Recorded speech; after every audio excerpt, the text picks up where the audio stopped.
से ही नहाने की तैयारी कर रही थी, तभी उसने देखा कि उसके घर में 2 बदमाश घुस आए हैं। डर के मारे उसके हाथ से कंघी गिर गई।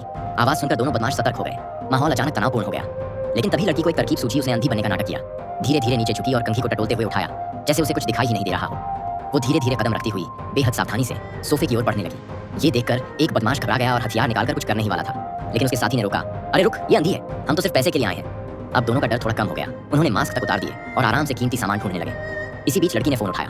बदमाश फिर से घबरा गए, लेकिन जब सुना कि वो खाना ऑर्डर कर रही है तो उन्होंने चैन की सांस ली और फिर से तलाशी में लग गए। तभी उन्हें एक तिजोरी दिखी, लेकिन वो खुल नहीं रही थी। उसमें एक क्यूआर कोड था। उन्होंने लड़की का फोन उठाकर स्कैन करने की कोशिश की, लेकिन फोन लॉक था।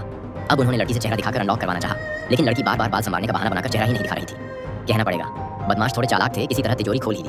अंदर देखकर उनकी आंखें चमक उठीं, ढेर सारे नोट और सोने के सूअर जैसी मूर्तियां। लेकिन तभी एक बदमाश का ध्यान लड़की की ओर गया। उसकी नहाने की तैयारी देखकर वो बहक गया। अपने साथी की बातों को अनसुना करते हुए वो बाथरूम की ओर बढ़ गया। जैसे ही उसने पर्दा हटाया, अगले ही पल उसकी आंखों में मिर्ची और सिर पर डंडा पड़ा। लड़की ने पहले से ही बचा